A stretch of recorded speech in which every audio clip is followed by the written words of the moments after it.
On October 4th, 2019, Magic the Gathering's newest set, Throne of Eldraine, will be released to the public. A mix of Arthurian legend and Grimm's fairy tales, the Magic the Gathering community was struck in awe at the initial artworks released, showing us a world like none we've seen before. For me, personally, everything about Throne of Eldraine has me somewhat speechless. A rare state for such a loquacious lecturer as myself to be in. The art is transcendent, the themes a mix of high fantasy and fable, and the possibilities it represents simply sublime. Forget superheroes, truly, I feel that this is where the magic returns to Magic the Gathering. So with very little officially revealed about Throne of Eldraine, Eldrazi? No. But it is time for the professor's ponderous and often preposterous predictions to promptly proliferate. Now, I haven't done a prediction video in about a year, as my last was meant to encompass all 3 sets of the Return to Ravnica. And we all remember how well that turned out. I'll begin with a real downer of a prediction. No Shocklands reprint. Yeah, can we just skip grading my performance on that one? Wait, you don't even want to see the... Right? All right, roll the thing. So yeah, I was wrong about no Shockland reprints. What can I say? I was feeling especially cynical at the time about reprints, as opposed to now, where I have embraced the futility of getting needed reprints to make formats like Modern more affordable, much in the manner a goth teen embraces nihilism. I am become death, the destroyer of needed Modern reprints. Moving on. 3 sets of fantastic commanders. As far as the final battle for Ravnica is concerned, the Allegiance of Ravnica, which will likely even see some guilds coming together to bow to Bolas, I predict, I foresee that in the end, the very end, Bolas is going to lose. A clear and noticeable design at the common level for Pauper. I think the goal of the next 3 sets is going to be to pivot away, whether gradually or all at once, from the typical 2-color pairings of Ravnica. So where are we headed next? My bet, and given some recent artwork, is going to be for Kaldheim. An overall grade of 3 out of 6 equals 50%, which, if I graded an essay at 50 out of 100 back in my old professorial days, that would be a flat fail. Why are you all watching this? Only one time did I get it near perfect. All right? It's your precious time. What are my predictions for Throne of Eldraine? I want to focus first on this card of Goldilocks with the 3 butchered bears in the background. Yikes, that is gruesome. And the mechanic on display here.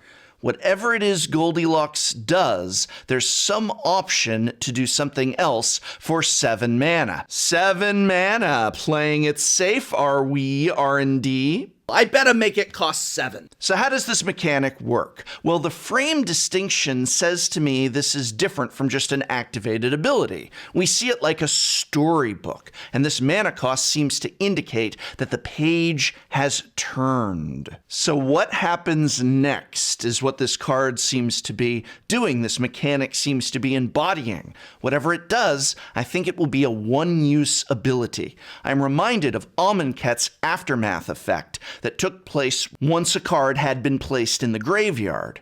I really hated that design, not the mechanic in terms of what it did, just the cards, they did not look right to me. But this one is easier on the eye, though we'll have to see what it looks like with text. Along those same lines, I do not think these will be like level up cards, such as placing counters and power-ups on creatures, but rather, I believe this mechanic will be in flavor with the progression of a story idea. They will affect the game state in a permanent way. For example, on the Goldilocks card, and what happens next? Well, spend 7, turn the page, and maybe destroy 3 non-human creatures. You may only use this ability once. In terms of the story, we already know that the face of the set is the planeswalker Rowan Kenrith, and that her brother Will is in the next set as well. A third new planeswalker is said to be appearing, so that rules out Garruk, who would have made a very good woodsman if you ask me, but never mind. We also have been told that Throne of Eldraine is a one-plane set, meaning that we're only going to be on the plane of Eldraine for the fall set, and then we are going somewhere new.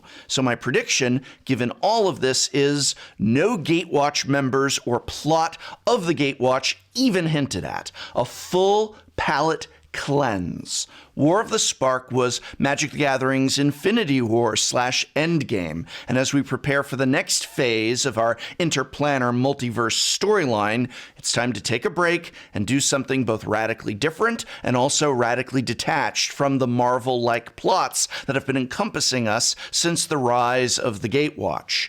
We are done with that story and those characters for one set, and then Jace. They'll be back because Jace. Again with the Jace? Let's talk returning mechanics, as my next prediction is some super wishful thinking on my part. If this is the storybook and legend plane, then we need the coolest, most flavorful, most distinct mechanic that encompasses both those concepts to return, and yes, I'm talking about Sagas. I predict Sagas will return. This extremely popular storytelling enchantment design, first seen in Dominaria, was an extreme success. They were absolutely loved by the player base, and I can think of no better set to have Sagas return in than one that is a mixture of Grimm's fairy tales meets Camelot. Imagine the saga of Red Riding Hood or King Arthur and the Sword in the Lake, obviously changed for Magic the Gathering themes and characters, of course, but they seem to me to be too great a mechanic for this storytale set to miss. Next prediction. So, along with the smattering of Throne of Eldraine preview art and info, we were told that a special Throne of Eldraine supplemental pre-constructed deck would be given, namely Throne of Eldraine Brawl Precons. Oh, Brawl. Wizards will just not let up with this idea of standard commander that rotates. They will not let it die. Hey, more power to them. As I said in my prediction video from last year, because Wizards is pushing Brawl harder than a constipated elephant, and the reward for them forcing a format this hard is lots of legendaries designed with Brawl in mind, but will actually be good in Commander. But despite my misgivings about Brawl, I want to be clear. People who play and enjoy it have every right to play and enjoy it, and Wizards making cards and now products for Brawl can actually be great for the rest of us. Why, their new Brawl legendary is accidentally one of the best Bant commanders ever, and their Brawl band-aid of mana fixing, since Standard just doesn't allow for efficient Brawl mana bases at the moment, also gave Commander a new staple that hopefully will remain on a budget. Like I said before, if you don't like Brawl, relax about the emphasis that Wizards is putting on Brawl and just look for goodies for the formats you do like.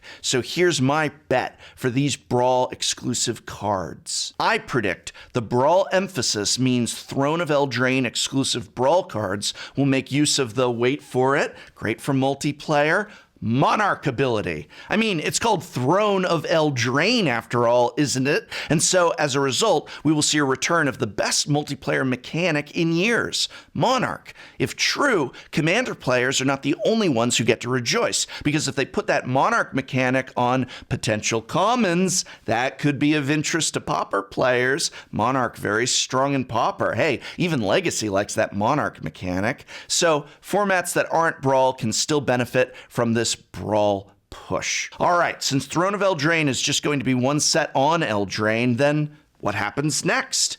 I don't think we've seen the last of the Gatewatch because Jace. So with Nikki B behind bars, it's time to take on the next multiverse threat and revisit classic planes and tropes along the way.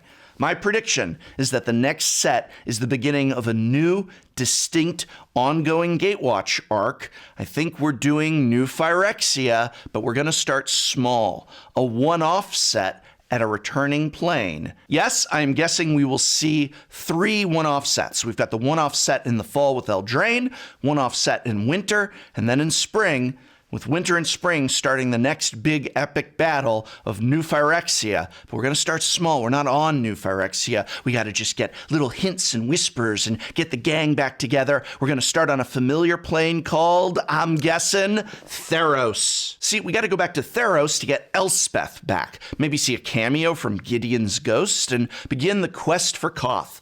Elspeth was tied both to Koth and the previous New Phyrexia storyline, and Karn talked about going to blow up Phyrexia during Dominaria, so I think we're going to go back to Theros and start off the next phase. And while there, the clouds may part, and a smiling Kithion may give his blessing for the Gatewatch to go forth once more. Also, I hope Elspeth kills Heliod just like Xena took out all the Greek gods in her final season, because screw Heliod.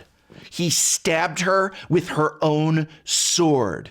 Come back and kill that fool, Elspeth.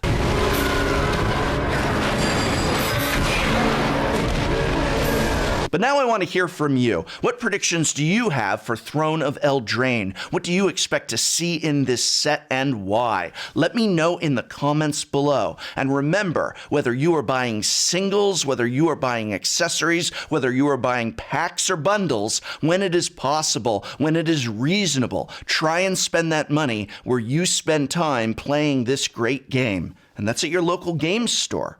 You're supporting your Magic community. And this program was made possible thanks to a sponsorship from Card Kingdom, as well as the Patreon support of viewers such as you. So thank you.